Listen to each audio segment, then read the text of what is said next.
इश्क का जुनून चैप्टर 97। किचन में युवान ने एप्रन विहान की तरफ बढ़ाया। अब तुम बनाओ। विहान ने गहरी सांस ली। भैया, अगर जल गए तो? युवान ने हल्की मुस्कान के साथ कहा। पहला पराठा किसी का भी परफेक्ट नहीं बनता। इरा हंसते हुए बोली, मैं सिर्फ देखूंगी, मदद नहीं करूंगी। विहान ने जैसे तैसे आटा बेला। पराठा गोल होने की बजाय भारत के नक्शे जैसा बन गया। पीहू हंसते हंसते कुर्सी पकड़कर बैठ गई। ये पराठा है या नया देश? युवान भी हल्का सा मुस्कुरा दिया। दोबारा बनाओ। दूसरी बार, फिर तीसरी बार। आखिरकार एक ठीक ठाक पराठा बन गया। युवान ने उसे तवे पर सही तरह से सेकना सिखाया। कुछ मिनट बाद विहान प्लेट लेकर पीहू के सामने आया। लो, अपने हाथ से बनाया है। पीहू ने छोटा सा टुकड़ा तोड़ा। धीरे धीरे चखा। फिर कुछ सेकंड। इरा मुस्कुराते हुए युवान से बोली, चलें? युवान समझ गया। दोनों चुपचाप किचन से बाहर निकल गए ताकि विहान और पीहू आराम से बात कर सकें। डाइनिंग एरिया में युवान ने प्लेट से पराठे का एक छोटा टुकड़ा तोड़ा। इरा की तरफ बढ़ाया। गरम है? धीरे। इरा मुस्कुराई। जी। उसने पराठे का टुकड़ा खा लिया। बहुत स्वाद है। युवान ने बस इतना कहा। अभी और बनेंगे। दोनों हल्की हल्की बातें करते हुए वहीं बैठ गए। उधर किचन में अब सिर्फ विहान और पीहू थे।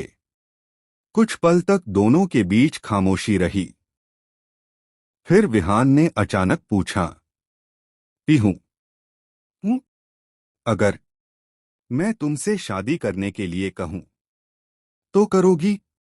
पीहू के हाथ में पकड़ा पराठा वहीं रुक गया। उसने धीरे धीरे सिर उठाकर विहान को देखा। क्या? विहान को जैसे अपनी ही बात का एहसास हुआ। वह तुरंत बोला, न, नहीं, कुछ नहीं। ऐसे ही पूछ लिया। पीहू कुछ पल उसे देखती रही। फिर बहुत धीमे स्वर में बोली, नहीं। विहान ने मुस्कुराने की कोशिश की। क्यों? पीहू ने जवाब नहीं दिया। उसने प्लेट टेबल पर रखी और बिना कुछ बोले वहां से चली गई। अपने कमरे में पहुंचते ही पीहू दरवाजे से टिक गई। उसका दिल तेजी से धड़क रहा था। वह खुद से बुदबुदाई, अगर सच में उन्होंने पूछा होता तो। कुछ पल बाद उसने आईने में खुद को देखा और धीमे से सिर हिला दिया। नहीं, लोग क्या कहेंगे? यही ना, कि एक अनाथ लड़की ने पैसे और रुतबे के लिए राठौड़ परिवार के बेटे से शादी कर ली। उसकी आंखें नम हो गईं। नहीं, मैं कभी नहीं चाहूंगी कि कोई ऐसा सोचे। उधर विहान बालकनी में खड़ा दूर आसमान देख रहा था। उसने चेहरे पर वही शांत भाव बनाए रखे, लेकिन भीतर कहीं पहली बार एक अनकही उदासी उतर आई थी। इश्क का जुनून चैप्टर 98। 2 दिन बीत गए। पीहू पहले की तरह सबसे हंसकर बात करती थी। इरा के साथ हंसती, आराध्या के साथ शादी की शॉपिंग की लिस्ट बनाती, मॉम के साथ किचन में मदद करती। लेकिन विहान से सिर्फ काम की बात करती। ये फाइल कहाँ रखनी है? टेबल पर। ठीक है।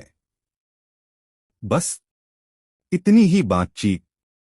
विहान ने भी जबरदस्ती बात करने की कोशिश नहीं की, लेकिन उसकी नजरें अनजाने में बार बार पीहू पर चली जाती थीं।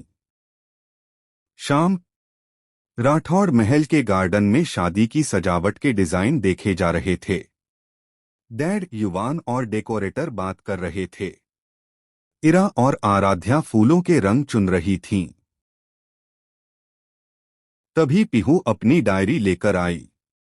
अंकल, अगर ये सफेद फूल कम कर दें और गेंदे के फूल थोड़ा ज्यादा लगा दें तो लगभग 1.5 लाख रुपए बच जाएंगे। डेकोरेटर ने हैरानी से पूछा, मैडम आपने इतनी जल्दी हिसाब कैसे लगा लिया? पीहू ने डायरी दिखा दी। सब लिख रखा है। डैड हंस पड़े। लगता है शादी के बाद मुझे भी अपना बिजनेस तुम्हें सौंप देना चाहिए। सब हंस दिए। सिर्फ विहान मुस्कुराकर उसे देखता रहा। उसी समय शानाया वहां पहुंची। उसने देखा कि पूरा परिवार पीहू की तारीफ कर रहा है। उसके चेहरे पर फिर वही जलन उभर आई। वह धीरे धीरे पीहू के पास आई। वाह, अब तो तुम घर के फैसले भी लेने लगी हो। पीहू उसकी बात समझ गई, लेकिन उसने मुस्कुराकर जवाब दिया, नहीं, मैं तो बस अंकल का पैसा बचाने की कोशिश कर रही हूं। शानाया ने ताना मारा, या फिर इस घर को अपना समझने लगी हो? पीहू की मुस्कान हल्की पड़ गई। उसने शांत स्वर में कहा, अपना समझने और अपनापन मिलने में फर्क होता है। इस घर ने मुझे अपनापन दिया है, इसलिए मैं इसका सम्मान करती हूं। इतना कहकर वह वहां से चली गई। दूर खड़ी इरा ने पूरी बात सुन ली थी। उसे अपनी दोस्त पर गर्व हुआ। रात बालकनी में इरा खड़ी थी। युवान उसके पास आया। क्या सोच रही हो? इरा ने धीमे से कहा। पीहू, वो बाहर से जितनी हंसमुख है, अंदर से उतनी ही जल्दी टूट जाती है। युवान ने सिर हिलाया। और विहान? इरा ने युवान की तरफ देखा। उसे पहली बार किसी की परवाह हुई है, लेकिन दोनों अपनी अपनी वजह से पीछे हट रहे हैं। युवान कुछ पल चुप रहा, फिर बोला, कुछ रिश्तों को वक्त ही सही रास्ता दिखाता है। इरा मुस्कुराई। उम्मीद है इन दोनों को भी। दूर कमरे की खिड़की से विहान ने अनजाने में पीहू को देखा। वह अपनी छोटी सी डायरी में कुछ लिख रही थी। उसे क्या पता था, उस डायरी के एक नए पन्ने पर आज सिर्फ एक ही लाइन लिखी गई थी, कुछ बातें दिल में ही अच्छी लगती हैं। चैप्टर 99। राठौड़ महल आज पूरी तरह रोशनी से जगमगा रहा था। आराध्या की शादी की रस्मों की शुरुआत गणेश पूजन से होने वाली थी। पूरे आंगन को गेंदे और गुलाब के फूलों से सजाया गया था। रिश्तेदार एक एक करके पहुंच रहे थे। शहनाई की मधुर धुन पूरे माहौल को और भी खूबसूरत बना रही थी। ऊपर अपने कमरे में इरा आईने के सामने तैयार खड़ी थी। उसने हल्के पायल रैन की साड़ी पहनी थी, जिसके सुनहरे बॉर्डर पर हल्की कढ़ाई थी। मॉम मुस्कुराई। बिल्कुल मेरी बेटी लग रही हो। इरा शर्माकर मुस्कुरा दी। उसी समय दरवाजे पर युवान आया। उसकी हरी आंखें कुछ पल के लिए इरा पर ही ठहर गईं। वह कुछ नहीं बोला, बस हल्की सी मुस्कान उसके चेहरे पर आ गई। इरा ने धीरे से पूछा, कैसी लग रही हूं? युवान ने शांत स्वर में कहा, बहुत सुंदर। इरा के गाल हल्के गुलाबी हो गए। दूसरी तरफ पीहू ने पहली बार इतनी सुंदर रेशमी साड़ी पहनी थी। वह बार बार पल्लू संभाल रही थी। हे भगवान, लोग इसमें चलते कैसे हैं? आराध्या और इरा हंस पड़ी। इरा ने आगे बढ़कर उसका पल्लू ठीक किया। अब बिल्कुल ठीक लग रही हो। पीहू ने आईने में खुद को देखा। सच? मैं ही हूं? हाँ, इरा मुस्कुराई, और बहुत प्यारी लग रही हो। शाम ढलते ढलते समारोह शुरू हो गया। मेहमानों के बीच शानाया की नजर बार बार पीहू पर जा रही थी। उसने एक वेटर को इशारा किया और धीमी आवाज में कुछ कहा। कुछ देर बाद वेटर एक गिलास लेकर पीहू के पास पहुंचा। मैडम, आपके लिए जूस। पीहू मुस्कुराई। धन्यवाद। उसे क्या पता था कि शानाया ने उस पेय में ऐसी चीज मिलवाई थी जिससे उसे चक्कर आने लगे। कुछ ही मिनटों बाद पीहू ने अपना माथा पकड़ लिया। अजीब सा लग रहा है। उसे लगा शायद भीड़ और थकान की वजह से ऐसा हो रहा है। वह थोड़ा शांत स्थान ढूंढने के लिए हॉल से बाहर निकल गई। दूर खड़ी शानाया ने एक अनजान आदमी की तरफ देखा। उसने पहले ही उसे पैसे देकर कहा था कि पीहू को समारोह से दूर ले जाए। वह आदमी पीहू के पास पहुंचा। मैडम, आप ठीक नहीं लग रही हैं। आइए, उधर बैठ जाइए। घबराई हुई पीहू उसकी बातों में आ गई और उसके साथ चलने लगी। वे दोनों महल की ऊपरी मंजिल के उस हिस्से की ओर बढ़े जहां इस समय कोई नहीं था। उसी समय विहान की नजर पीहू पर पड़ी। उसे तुरंत महसूस हुआ कि कुछ ठीक नहीं है। पीहू, उसने आवाज दी, लेकिन पीहू ने जैसे सुना ही नहीं। विहान तेजी से उनके पीछे दौड़ा। ऊपर पहुंचते ही उसने देखा कि वह आदमी पीहू का हाथ पकड़कर आगे ले जाने की कोशिश कर रहा था। विहान की आवाज पूरे गलियारे में गूंज उठी। हाथ छोड़ो उसका। वह आदमी घबराकर मुड़ा। विहान ने बिना देर किए उसका हाथ झटककर पीहू को अपनी तरफ खींच लिया और उस आदमी को जोरदार मुक्का मारा। सुरक्षा कर्मियों की आवाजें सुनाई देने लगीं। आदमी भागने की कोशिश करने लगा, लेकिन गार्ड्स ने उसे पकड़ लिया। पीहू लड़खड़ाने लगी। विहान ने तुरंत उसे संभाल लिया। उसने देखा कि उसकी आंखें पूरी तरह खुल भी नहीं पा रही थीं। विहान का चेहरा सख्त हो गया। इसकी तबीयत ठीक नहीं है। उसने तुरंत युवान को फोन किया। भैया, मैं पीहू को घर ले जा रहा हूं। यहां कुछ गड़बड़ हुई है। आप बाकी सब संभालिए। युवान की आवाज गंभीर हो गई। ठीक है, मैं तुरंत सिक्योरिटी से बात करता हूं। विहान ने बिना समय गवाए पीहू को कार तक पहुंचाया। पीहू आधी बेहोशी में बस इतना ही कह पाई, विवेक। विहान ने उसकी तरफ देखा। उसकी आंखों में गुस्सा भी था और चिंता भी। कुछ नहीं होगा, मैं हूं। चैप्टर 100। राठौड़ महल। नीचे गणेश पूजन और संगीत की तैयारियां चल रही थीं। ढोल की आवाज पूरे महल में गूंज रही थी। उधर विहान जल्दी जल्दी पीहू को अपने कमरे तक लेकर आया। पीहू ठीक से चल भी नहीं पा रही थी। उसने उसे सोफे पर बैठाया।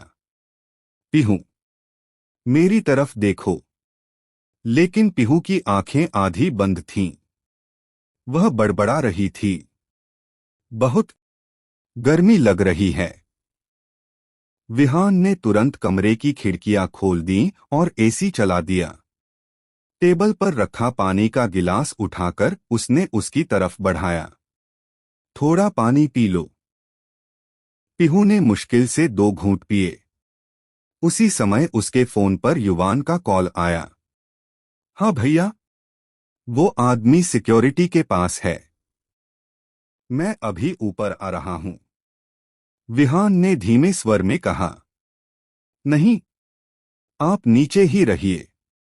अगर आप भी चले गए तो सबको शक हो जाएगा। मैं इसे संभाल लेता हूं। ठीक है। कुछ भी हो तो तुरंत बताना। कॉल कट गया। पीहू ने धीरे से आंखें खोलीं। विवेक। विहान उसके सामने घुटनों के बल बैठ गया। मैं यही हूं। पीहू ने उसका हाथ कसकर पकड़ लिया। मुझे अच्छा नहीं लग रहा। विहान ने उसका हाथ हल्के से थामे रखा। कुछ नहीं होगा, तुम सुरक्षित हो। लेकिन पीहू अब पागलों की TRH अपने KPD निकलने लगी। भूत जिया रमाए है, भूत निकालो, ISC निकालो। विहान उसे खता है, रुको मैं हेल्प करता हूँ। वाह, उसकी सारी निकल देता है। लेकिन पीहू भी नहीं रुकती, उसने अपने ब्लाउज को खोलने लगी, नहीं खुला तो रोने लगी। विहान खोलो। विहान बेबास होके उसका अपनी आंखें दूसरी तरफ करे निकल देता है, लेकिन पीहू उसके सामने खड़ी होने लगी। वो गिरने लगी कि विहान उसे स्मलता कि उसके ऊपर गिर जाता है। पीहू ने कहा मुझे किस कहिए। विहान हिरन हो गया। पीहू ने कहा मुझे कहिए। वो रोने लगी।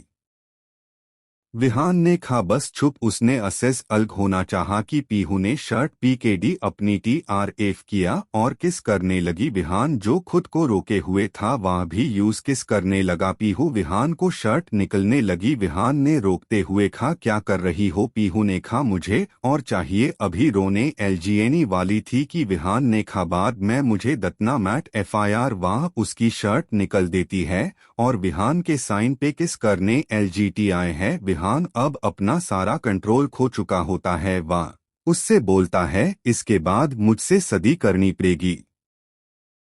पीहू उसे देखती है और हाँ कर देती है। विहान FIR यूज किस करता है, उसके गले पे पेट की TRF जता है। वहाँ किस करता है। FIR उसकी ब्रेस्ट को सहलते हुए दबा देता है। पीहू आह भरती है। विहान और ज्यादा बेकाबू हो जाता है। वह उसी खता है फले कभी किया है। पीहू उसे कहती है तुम्हें क्या LGTA है। अपना मुंह फुला लेती है गुस्से से। FIR विहान SMJ जाता है। उसका पहली बार है इसलिए वह पीछे हटने को होता है कि पीहू उसे खींच लेती है। FIR विहान बोलता है DRD होगा, रहने देते हैं। पीहू नहीं नहीं मुझे कहिए।